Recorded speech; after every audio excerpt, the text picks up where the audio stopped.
Good evening. This is the public hearing and meeting for the Board of Appeal for April 19th, 2023. In the absence of our chairman, Nate Kramer, we will be doing a roll call first, and then we will be nominating the chair for the evening. First, I will start with the roll call. Foyo? Here. Thank you. Sherwin? Here. King? Here. Bilkin? Here. Chu? Here. Codavarian? Yes. Thank you. All right. Would anyone like to nominate the chair for the evening? I will nominate John King as our distinguished chair this evening. I'll second that. Thank you. John King will serve as our chair for the evening, and as we have one member who is absent, we will now ask the chair to fill in the alternate who will be voting tonight. Put your mic on, John.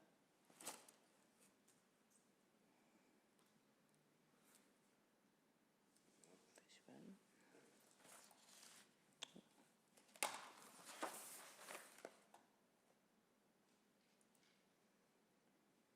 See, we're new at it, so this may take us a little time to get some technical things done. The chairman that usually does it. I don't know. How about, do you want to be? We'll have you as the voting member? Yes. Okay. All right. So tonight we have. First, I guess we need the approval for the minutes for the February We do. 15th, 2023 meeting. Have you all had a chance to read them? Are there any changes that we need? If you'd like, do we have a motion to accept? I so move. Second? Second. All in favor? Do we need to do that by roll call for the? Yeah, yeah. I am going to do the roll call, okay. We don't- Sherwin? We have to do the, no, let me just explain, I mean, if a roll call, because this is being done by Zoom also, and some people may not be able to see what's going on, if I can hear, and we have to do it by roll call. Go ahead.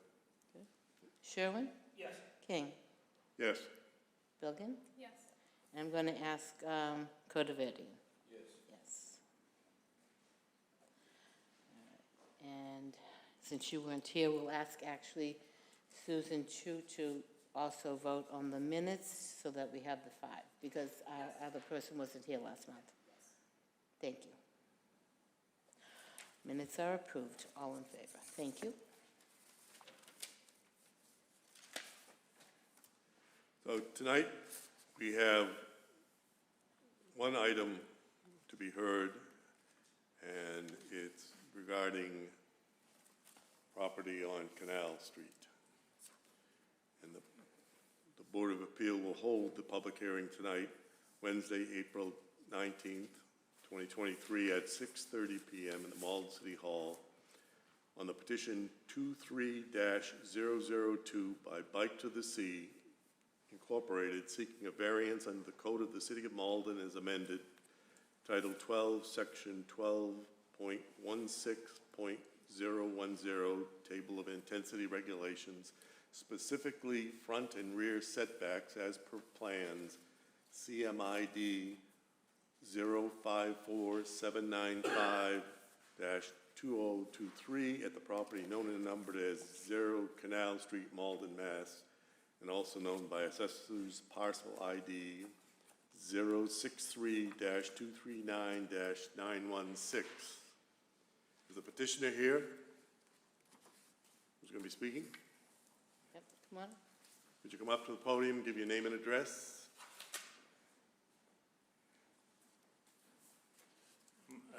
Dan Kretschmer. I live at 110 East Emerson Street in Melrose. I'm here as a board member of the Bike to the Sea organization. I'm here with Agnes Riccotto, who's our program manager for Bike to the Sea, one of our employees. So I'd just like to speak briefly about the bike kitchen. It's viewed as, you have your packet and have seen the the drawings and the renderings of the bike kitchen. It's meant to be a community space where people can come and repair their bikes on their own, learn how to repair their bikes from volunteers who can teach them. It would be open evening hours for the most part at the beginning, and we see it evolving over time, perhaps into more hours, but there would be limited times when it's open, and people would be informed through various channels about its opening, and as I mentioned, it would be staffed by volunteers. So if you have questions specifically about how it's going to operate or what it looks like, we can answer those later on. But we see it as a real asset. There aren't many bike shops in the area. The bike shops are great that are nearby, but there are a lot of people who don't feel comfortable going there, don't have the economic means to do some of the things that need to be done on their bike. And we constantly hear about people at various events who want to learn how to fix their bikes, learn the basics. You know, there are a lot of bikes around that can be repaired and moved on to other people, children as they grow up, people who need a bike. So we see this kind of fitting into an ecosystem, if you will, of that's compatible with the Northern Strand Trail and the increasing use that it's experiencing and will continue to experience as it expands at either end and gets more connections to it. So specifically in terms of the request tonight, we're proceeding under light industrial use in the I-2 heavy industrial zoning district. We're installing storage sheds on the site, 2 storage sheds that will be outfitted with cargo doors, electrical hookups, and various amenities by Wayside, a company in Lynn. People will be able to access the sheds via an accessible ramp, and they are not intended to be occupied workspaces. Most of the work will take place outside. Specifically, the issue before the appeals board are the front and rear setbacks. Requirements for light industrial are front 10 feet, side 10 feet, and rear 20 feet. As you see in the packet, we're showing a 2 to 4 foot setback in the front and a 4 foot setback in the rear. Our proposed side setbacks are in line with the requirements. The orientation of the containers sideways on the site is part of the reason they don't currently meet the setback requirements. We feel that's important to create an open courtyard space between the 2 containers with view angles down the trail toward Medford Street and Canal Street, both for visibility of operations and for safety and security. In terms of parking, we don't see a lot of auto use there as it is a bike facility, but the site does have an existing driveway curb cut on Canal Street, as shown in one of the plan drawings. 2 parking spaces can be fit on the site at the north end, accessible by that curb cut. One of the spaces could include an ADA accessible aisle for loading and uploading. But again, we don't know how much that would be used, but we want you to know that it's possible. So as I mentioned, we have been coordinating with the city, and we thank you for hearing us out, and hope you will improve the request. Thank you. Don't go far. Don't. There may be some questions. Oh, okay. All right, are you the one that's going to be answering? Can I refer them to others if I need to? Sure. Okay. All right. We have some help here, so. Okay, good. Because, I mean, one of the things that that I'm interested in is that you did say it was going to be evening hours. Do you know about what time they're going to be operating? Probably we haven't specifically laid that out yet, but we're thinking late afternoon through the dinner hours. Again, depending on the season of the year, it's going to get a lot more use in the warm weather season when it would be probably when daylight's over, it would be closed. So, it may vary depending on How much sunlight? Yeah, how much sunlight, how long the day is. I don't think we would want a lot of activity there after dark. And you're gonna have electricity in the site for equipment or for lighting or? Mainly for lighting. We don't see a lot of electrical equipment being operated, but maybe charging things, charging lights, that type of thing. I could probably, we have a couple of people here who've been active in the bike kitchen in Somerville, so I don't know if they have anything to add to what I answered.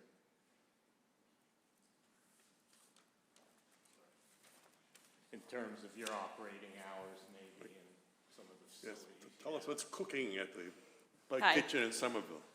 What was that? What's cooking at the bike kitchen in Somerville? A lot of bikes, Okay. believe it or not. Yeah, hi, Alexis Vitaretta from the Somerville Bike Kitchen. We typically are open from 6 p.m. to 9 p.m. I understand that the sort of setting is very different. We are sort of in the middle of Davis Square, very densely populated, well-lit area. So I could see how the operating hours for the Malden or Bike to the Sea Bike Kitchen would be slightly different. We do adjust our hours in the winter based on when we see traffic. Sometimes our hours are shorter, more like 6 to 8. And we sometimes also use electricity for some sort of light tool use, but that sounds about right. Okay. Yeah. Thanks a lot, Alexis. Thank you. I have a question, maybe for her. Or, yep. Don't go far.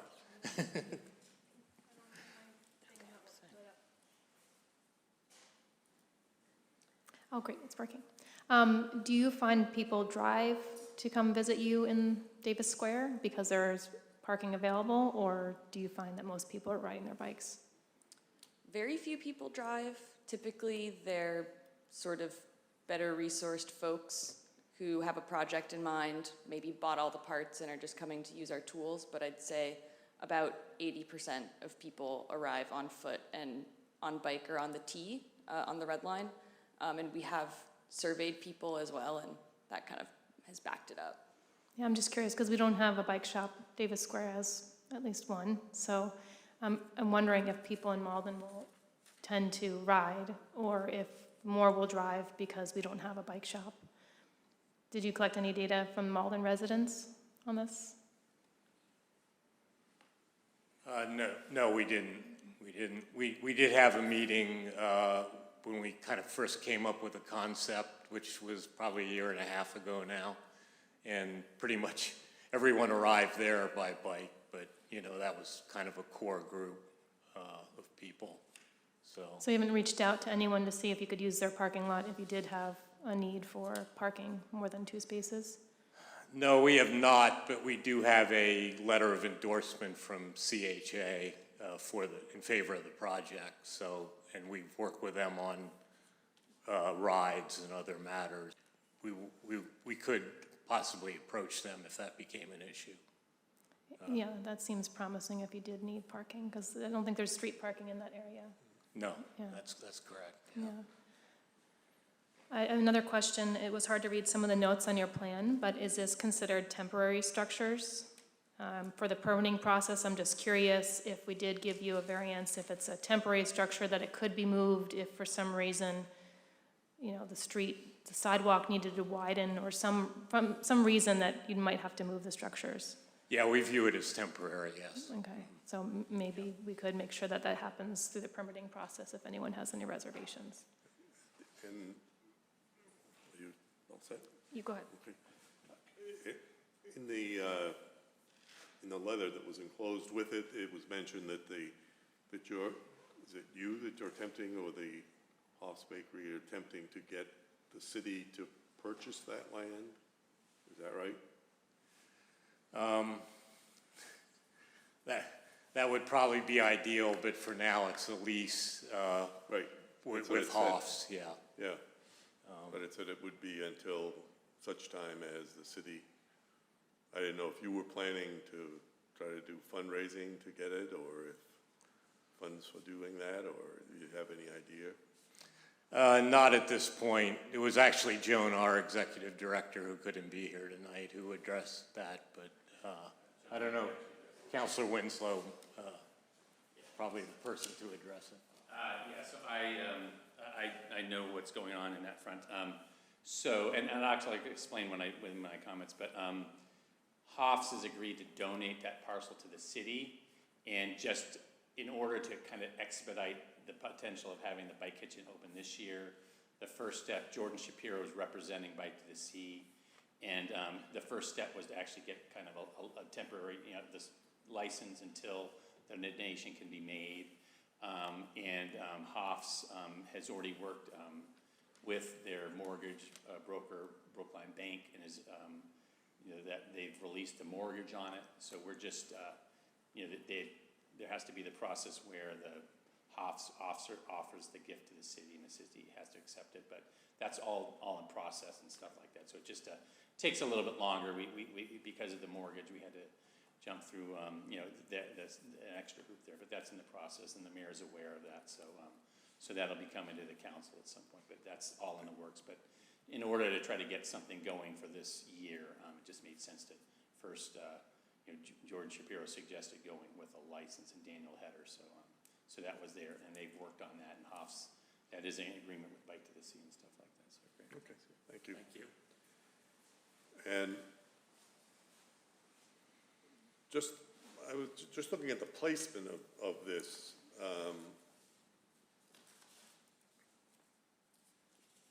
Who chose that place? I mean, you could move the whole thing back a little bit. Is that right? I mean, you have it at, each container is at a different angle. So that, part of this 2.4 feet, the closest thing is, if it was moved back, you'd be, there's no way you could get it. My thing is that this is, the Northern Strand Trail is an old railroad line, and normally, the city's looked on setbacks up against rail lines as almost non-existent. They don't really require setbacks, so that you can load onto trains. But, so that the design is keeping it forward, which I can see it, but what was the reason it was placed that way? I guess what I'm trying to find out. Is there a reason? The reason for its specific location, or for, and not like put back further from that front lot line. when you say the front lot line, are you talking about the line? The Canal line Street. along the road? Canal Street, the sidewalk in Canal Street. Oh, further from the sidewalk. Yeah.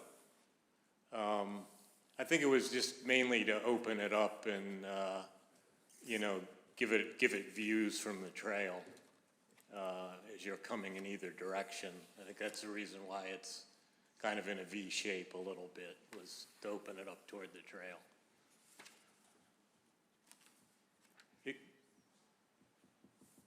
Yeah, I think you could keep it oriented the same way, but you could still pull it in closer to the Northern Strand bike path to give some, or at least get closer to at least one of the setbacks required.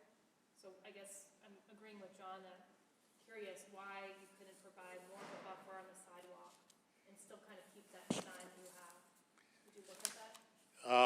I didn't do the design, and again, Jonah did, but it sounds to me like something we could look at, yeah. Take that under advisement. Because I don't know of any reason, personally, I don't know of any reason why we couldn't do that.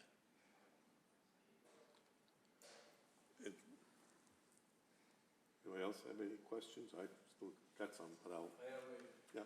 quick question. I do ride a bike and play around with my bike, and always my hands get dirty.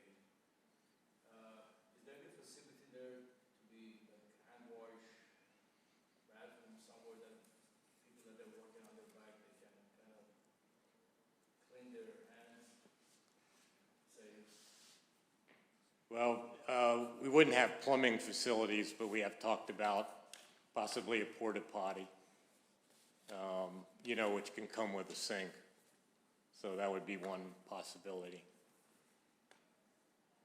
We probably, but yeah, that's a good question. Good point.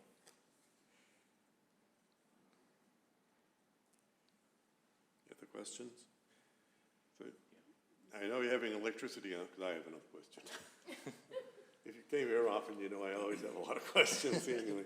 No problem. But it's, what are you gonna be doing about like security there? Most of the buildings there are empty fairly early in the evening. Yeah, And you're gonna be having tools and things there, which are kind of an attractive nuisance almost. I mean, yeah, I mean, we've talked about that. We had an on-site meeting with the police chief, and, you know, the containers will be pretty secure, but, you know, I know there are always ways and attempts. So we have discussed a security camera security system that would be there. and It's something we're planning to do, yeah. I volunteered for 20 years with Habitat for Humanity. Our tools constantly would get broken into, but once we moved to the storage containers, where they had that double lock, that stopped. You know, and I was working in Lawrence, where they steal everything to sell it for drugs, you know. But once we moved, and we have never gone back, once we put those on the site, that problem went. If they're going to make a Yep. comment, they have to come onto the podium, okay? okay, Because they can't get that on tape. all right. Did you hear her? If you're gonna make a comment, you have to come up just because. That's all right, that's all right. You can come up. No penalties. But you can go, Tell them yeah. who you are and where you're from. Yeah, that's all right. Hi, my name is Ginny Infinity, and I love to ride my bike on the Northern Strand. It's wonderful. It's just so nice to have it and to be able to get around so much and not have to worry too much about cars. So I really appreciate all that Malden's done. But I have volunteered almost every Saturday for 20 years at Habitat for Humanity up in Lawrence. And we would put our tools in metal containers inside of the houses. And no matter what we did, they would always get broken into. And, you know, it was just a constant problem. But then we got, I think it was Eagle Containers. They donated, once they heard when we had an incident, they donated a storage container. And that problem just went right away. And we've never looked back. So that was great. Thank you. Thank you.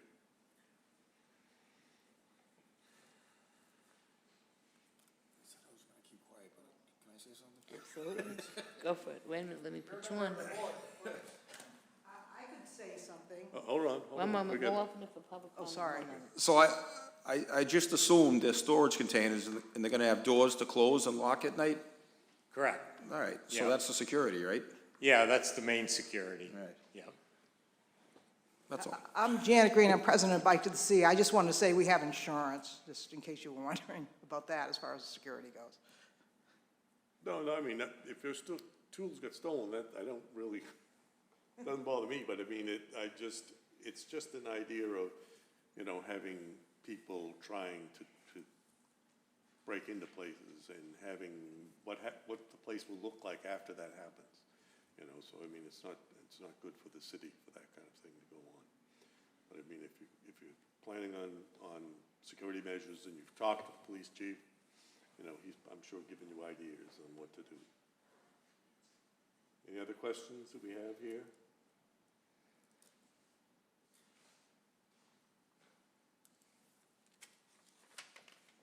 Have a motion, oh, we do. Shall we open to public? Yep. Okay. Now Wait. open to public. If anybody wants to speak in favor?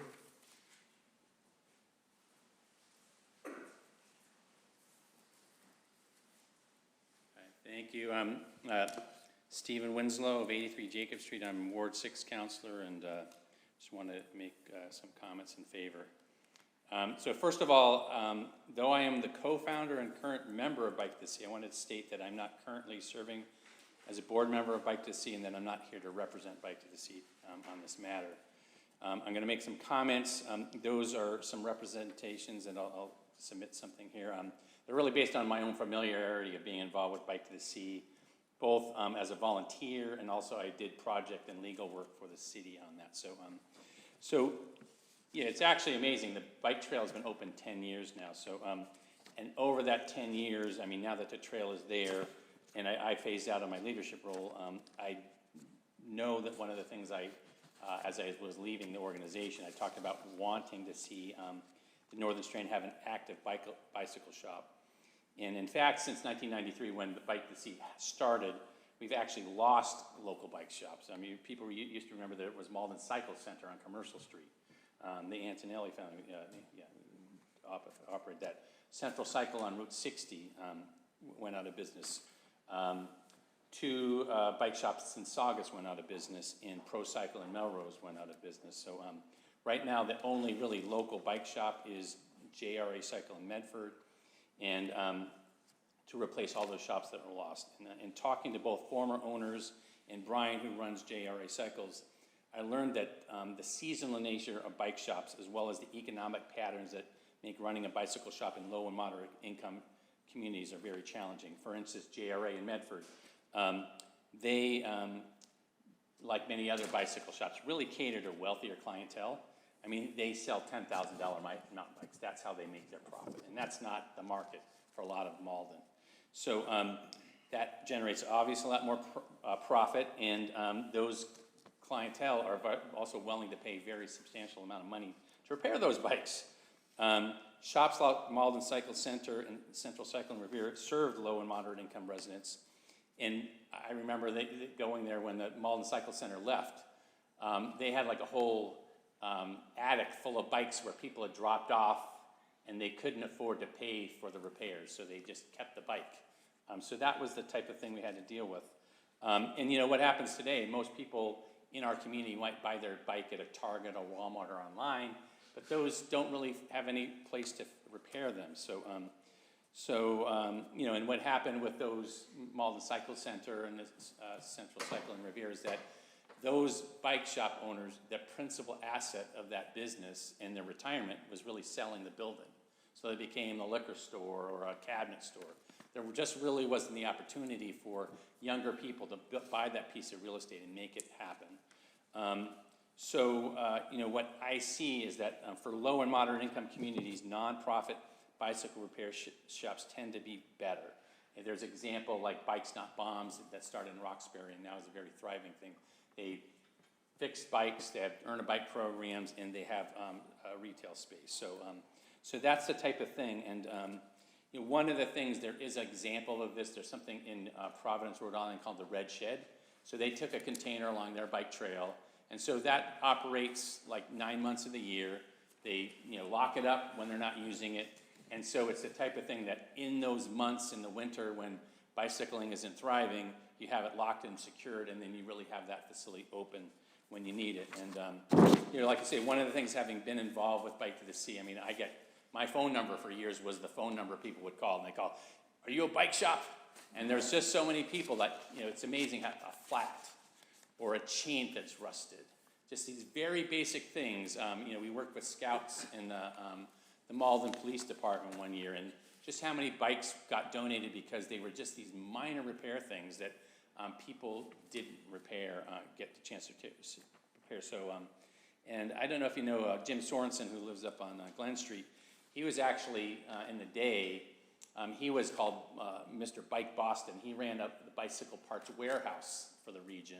And I talked to him about bike shops, and he you know, this is several years ago, he talked about a bike shop, a for-profit bike shop needing $10,000 a month revenue to pay its employees, pay its rent, you know, utilities and costs. That's a very, you know, a big leap for an organization to tackle that.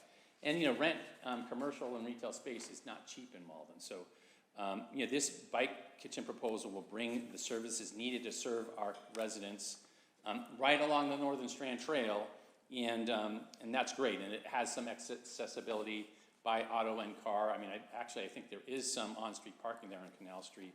And, you know, Cambridge Health is right across the street.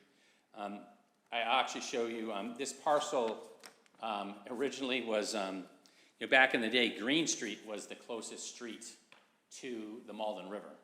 So back, and what happened was when the Saugus Branch Railroad came through in 1856, the parcel that was on Green Street was cut in half by the Saugus Branch Railroad. So, so there was a bigger parcel that extended from Green Street all the way to the Malden River, and that got cut in half. So there was this one parcel under one ownership that was cut in half by the railroad, and that was sort of how it existed from 1856. At some point, I don't know if some of you might recall, their parcel where Hoff's was until the early 1980s was actually Malden DPW yard. So the land was, the DPW was between Green Street and the Saugus Branch, and that parcel still existed over towards the Malden Canal. And I have some ownership maps from the MBTA, actually with the Boston and Maine, back in 1922 that showed that still in 1922 that parcel existed all the way to the Malden River. And what happened in the 1980s when the Malden Redevelopment Authority bought land on Commercial Street, moved the DPW yard over there, the land, Canal Street at some point was built between like 1922 and 1946. The City of Malden, back in, when the DPW yard was sold off, then sold off parcels that are like 195 Canal Street. And it created these pork chop parcels that were between the railroad and the Canal Street. So Canal Street was straight. And so that's really what created this parcel. In that parcel in the urban redevelopment that created where what Aussie American was on Green Street, that parcel just ended up with the Green Street parcel. So that's kind of this history that when the parcels that were created, that are now Hoff's, there was the bigger parcel that was created, and there was just a remnant that on the other side so that, Hoff's and the prior owner never used this pork chop parcel. So it's not really been used for anything. And then, Hoff's acquired it, and it's just been, Aussie American bought it from them in 2015. So Hoff's never has really used it. It hasn't been really used. I can't even tell since, I know we started taking pictures of the trail in 1994. No use then. There is a parking, I don't know if this is one of the constraints in terms of locating the containers. At some point someone paved it for something. I don't know quite why, but it was paved. So that is one of the things that's generally paved right now. And so, but since 1994 and even prior, this lot has not been developed for anything, any industrial use, any particular use. So I think that's, as you consider, whether the variance is here or whatever, that's one of the things. This parcel has not been used since it's been created, and I think that's one of the key things to really emphasize here. And that knowing that that's the case, I mean, this is really the type of parcel that ZBAs will typically give relief to, and this is important use. And the fact that ultimately Bike to Sea is going to have this property at no cost and doesn't have to pay rent and that type of thing. This is going to provide an important service to the city. The mayor's office has, there's state grants that, this in part has the potential to have some bicycle recycling so that, Bike to the Sea could get donations and those bikes could be fixed and used in the community. So the city, through Ron Cochran, is actually getting some grants from the Mass Department of Environmental Protection to help support this. So it's part of just a bigger thing, and it's like, just like on the bike trail, how the community garden has been a big asset and a hub. Ultimately, this is going to kind of be a hub of activity, and a kind of a non-profit bicycle hub is just a great thing, and having it accessible both on the trail and there are going to be people that sometimes have a bike that has to be driven down there, but it's there'll be a parking space there. There'll be space on Canal Street, so I think it's a great thing, and so I definitely really think that this is going to be a wonderful community asset, and that it's I really encourage you to consider the variances here to make this happen and have this parcel be made a valuable asset rather than just kind of an asset that is not really serving the community at all. Thank you. Oh, and just a couple more comments. I know, I think one of the things is that there are, as you know, there's along the former Saugus branch, there are reduced setbacks that apply. So that's one of the things you see on Eastern Avenue where some of the storage buildings have been built up. I think maybe even as low as 5 feet, it might be even less, but there is a shorter setback, so that's one of the things already.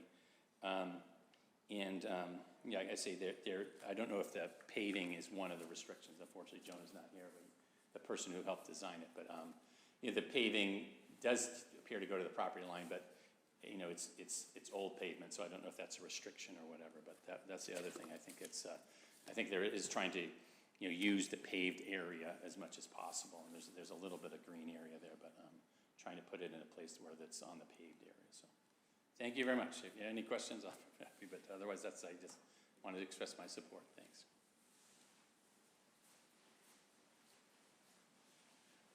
Is there anybody else to speak in favor? They're all Malden residents, most of them. Once again, I'm Janet Green, I'm president of Bike to See. I'm also a resident in Ward 5 in Malden. I don't have much to add after Steve spoke so eloquently. Once again, he's the co-founder of Bike to the Sea, and I want to kudos to Steve. This has been a dream of his for years, and so we are so happy at Bike to the Sea for that this is finally coming to fruition. We've been working on this for a while, and so we're very happy, and we'll do anything to accommodate any concerns you have and work with you, of course. And so thank you very much.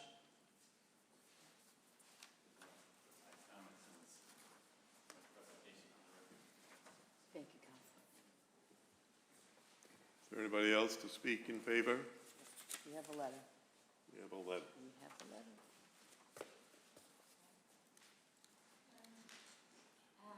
My name's Alexandra Dunn.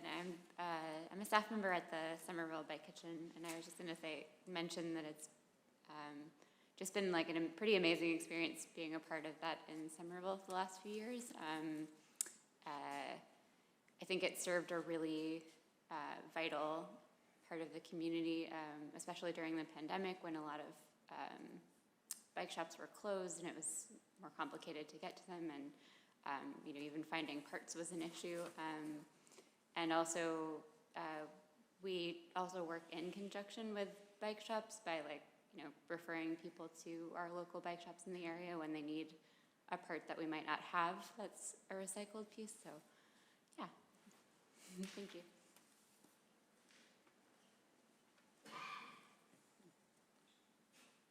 Hello, my name's Ty Lam. I'm a Bike to See member and a resident of Malden, Ward 8. I am in support of the Bike Kitchen. This past Saturday, Bike to the Sea had a pop-up event at the Malden Green Fair, and to preview some of the bike repair capabilities that we're going to have with the Bike Kitchen. And I recall that there was a handicapped woman who had a custom, not bicycle, but handcycle that was pedaled using her hands. And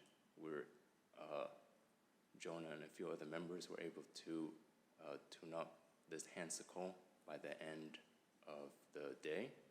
And we also fixed up many other bikes, and there was just the great atmosphere of just getting along, and I see a great potential in the Bike Kitchen of being a nexus for community building. So I would like the Bike Kitchen to be going forward. Thank you.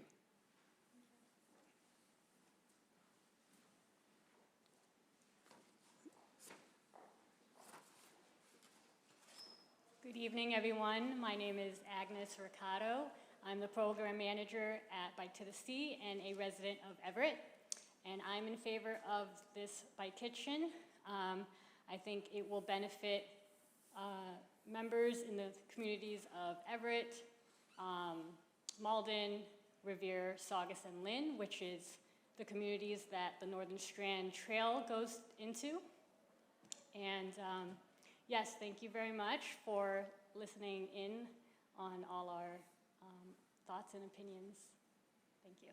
Thank you. Okay, we have a letter from the Cambridge Health Alliance dated April 3rd. It says, the Cambridge Health Alliance is a regional safety net health system committed to providing high-quality care to diverse and low-income populations from 8 urban cities north of Boston, including Malden. For over a decade, CHA has enjoyed a deep partnership with Bike to the Sea as we both work to increase our impact in the realm of building strong, resilient communities and encouraging increased physical activities. As an abutter to the proposed bike kitchen on Canal Street, CHA wholeheartedly supports Bike to the Sea's request for setback variances to facilitate the bike kitchen project. A bike kitchen not only supports physical activity and facilitates bike access for more riders, it also provides a space for gathering and building community. For these reasons, CHA is proud to support this initiative. CHA looks forward to collaborating with Bike to the Sea in this initiative to build community and healthy lifestyles in the City of Malden. And it's signed by Douglas Kress, the Chief Community Officer, and Renee Camarada, Director of Health Improvement Team. Thank you. I think we could close the section on those in favor. Is there anyone opposed? Seeing how everybody has spoken in favor, I don't think there's anyone opposed. So close that section. And is there anyone have any other questions before we go forward? No? We can ask for a motion. I guess I'll just make a comment. Okay. Wait a minute, let me put in. I just want to point out the awkward and small size, shape and size of the site. I don't see this being buildable for many types of businesses or industrial uses. I think the shipping container is probably the most efficient size object that you could utilize for a purpose like this. I do want to provide some type of temporary use language if someone does want to support this petition, because I do think that if you were to make this more permanent, that we probably would want to revisit things. But I don't see too many problems. I am curious if anyone else wants them to attempt to kind of shift just to try to clear the 10 feet on the front setback. I don't think any rear yard setback's achievable based on the size of the lot, but if I'm the only one, I definitely can be convinced otherwise. I don't have a strong view on it. I think it's fine as is. I don't think there's gonna be too many cars going into the property. So Yeah. it doesn't bother me really. Am I the only one that wants sort of language for temporary structures on the permitting application, or does anyone have any support for permanent structures arranged like this? I mean, I think, if we approve this with these current structures, that it would mean that if they were to build something permanent, I mean, they wouldn't have to come back to us particularly, unless we were to put it in they were built as temporary. And my concern is with her on this is just sight lines with that one container that's close up to the sidewalk, and their parking is beyond that, so that people entering onto that street are going to have, and the people driving down too are going to be partially blocked with that parking area. And apparently that would be if they weren't exiting onto the Northern Strand Trail with their bike, but going on to Canal Street too, they would be coming out with, some of the sight lines blocked. But I can't make a motion to that effect, but it's just, That's the only reason why I would want to see it move back somewhat. Again, because of, as one of the city councilors stated, that the setbacks to the rail trail are much smaller. So I mean, we can give a little bit there, I think, without causing an issue. But you know, the frontage, I think we want to keep those sight lines as clear as we can to give the drivers as much time as they possibly can to see either bike riders or someone exiting in a car from the parking space. Well, I'd be in support asking the petitioner to make those two updates. One, to provide more of a buffer between the sidewalk and the structures, and two, to label this as a temporary structure. So to make a motion? Would they have to update their drawings before we make a motion? Yes. I think we could just increase the, I guess we would be increasing the setback then, wouldn't we? Yeah.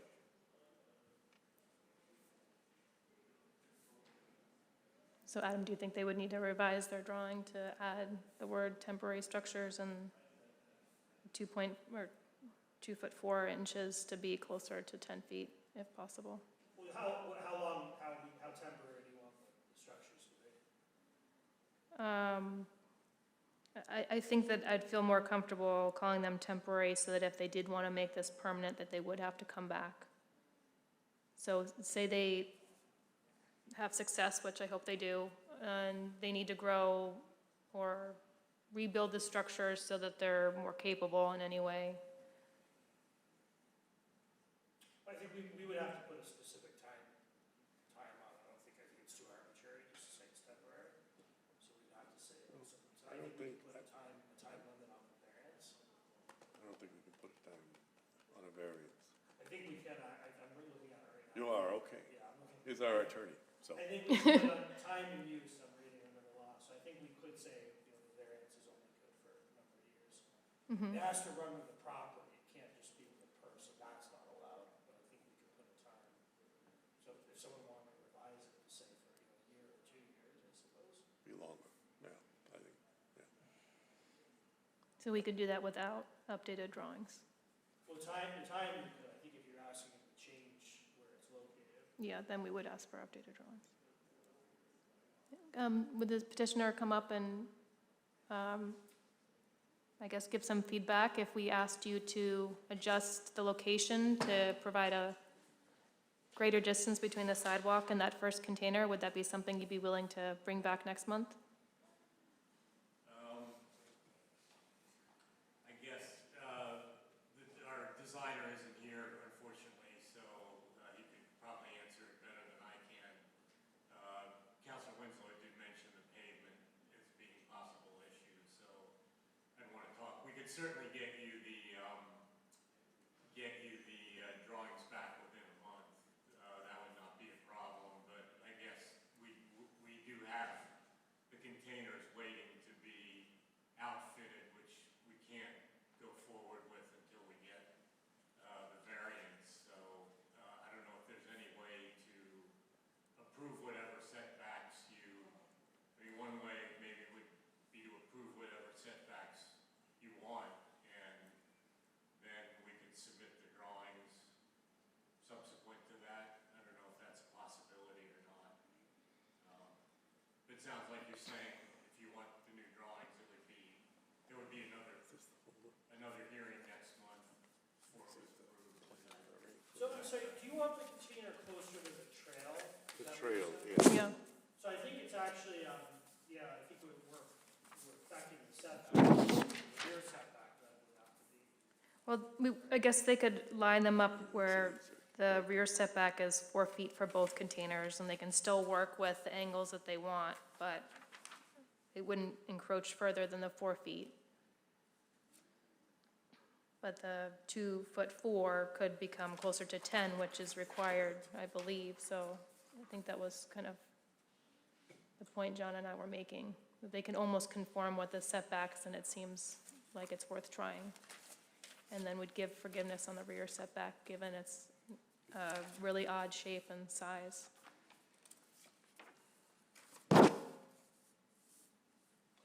So the motion was made to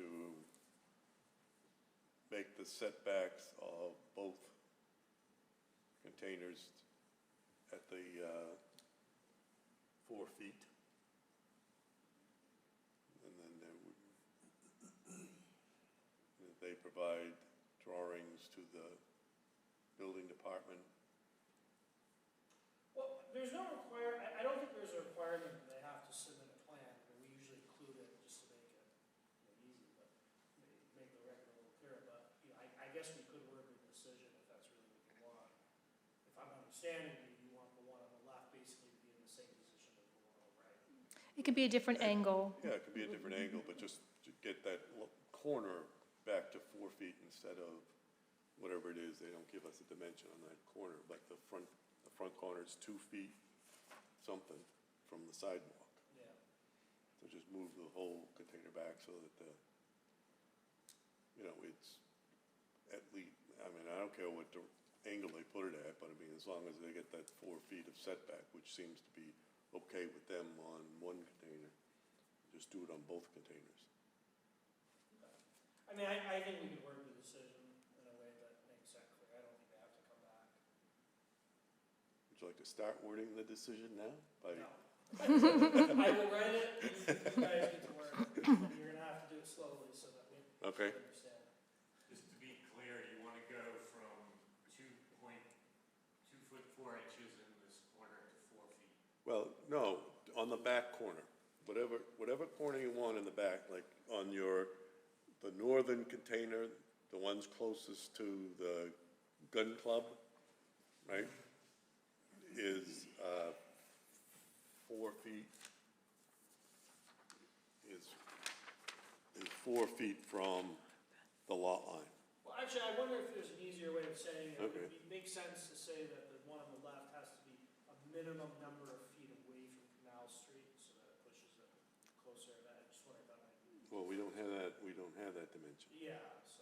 We could approve a variance for the rear setback relief and not approve the 10 feet if we think it's achievable. And that way, if it does become a permanent structure, they're not getting relief on the 10 feet, which is what I was concerned about. So the 10 feet's on the front, right? I believe that's what's required in the front, and it looks achievable. But I don't know if we can get that. Get the 10 feet? Well, we don't have the dimensions I know, there. that's why I wanted them to update the drawings, just to confirm that, but We don't know that lot line, and I don't know. I don't want to deny them either if they can't achieve it. Right, I'd and- like to be able to, let's see, Well, right now it's 2 feet from Canal, if I'm reading right, 2.5. right. Yeah, So if we wanted to, if we added another 2 or 4 feet, somewhere between 2 to 6 feet, it would seem that might be, could address the sightline concern, right? yeah. So I suppose we could say we adopt the plan, but it has to be a minimum of so many feet away from Canal Street, just to push it Right. back. But Would you feel comfortable with 8 feet back? So that's another 6 feet from what you're showing?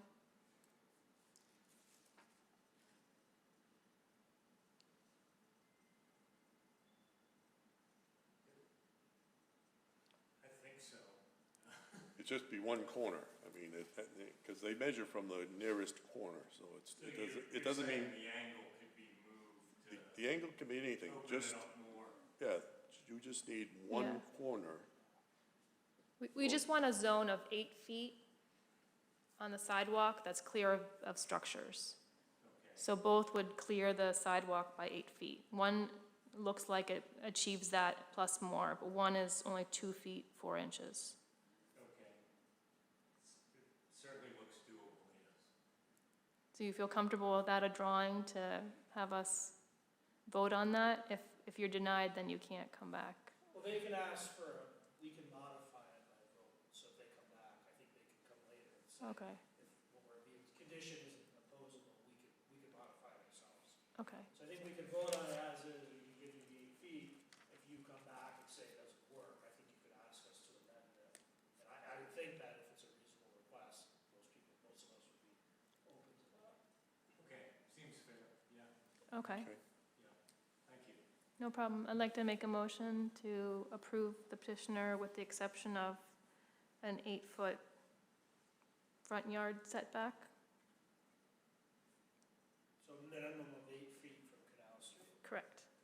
Did you want the 2-year Or limitation? from the lot line. I do, because I would love to see them get something more permanent, but I would want to review it again before they build that. 2 years? 2 years? I think the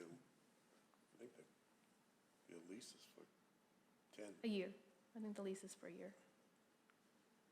Renewed, I thought it was renewed next year. Oh, yeah. You guys are making the decision on me. You guys gotta figure that out. They change the structure, it would become a new petition anyway. Not if they just kept the same footprint. So they couldn't join the two with these variances? I mean, they've got, in essence, a roof over, from their design, they have a roof over. I would just want the public to weigh in on a more permanent structure when it comes to that. See, the two structures have a roof. I mean, it's not a roof, but they're connected.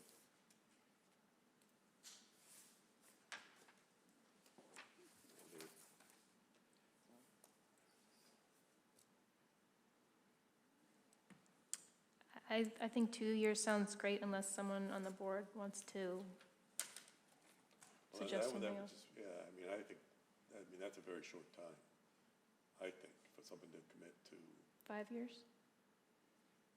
yeah. Okay.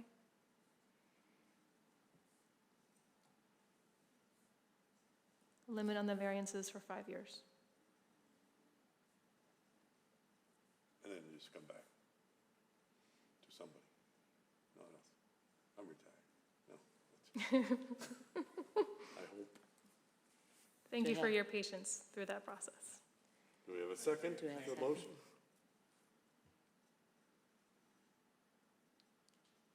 Second? Second that motion. I'll second it. Thank you. All right, you want to read that back? I so am that we going get it to, yeah. Before they vote on it, so that they know about what's going on. Motion by Bilgan, second by Froyo, to have a minimum of 8-foot front setback from Canal Street on the containers, and the variance is limited to a term of 5 years. Okay. Let's take a vote. All right. Sherwin? Yes. Froyo? Yes. Thank you. King? Yes. Bilgan? Yes. Cordovarian? Yes. Thank you. All in favor? Variance is granted with conditions. The conditions are a minimum of an 8-foot front setback from Canal Street. The variance is limited for 5 years. Okay? Thank you very much. Thank you. Good luck.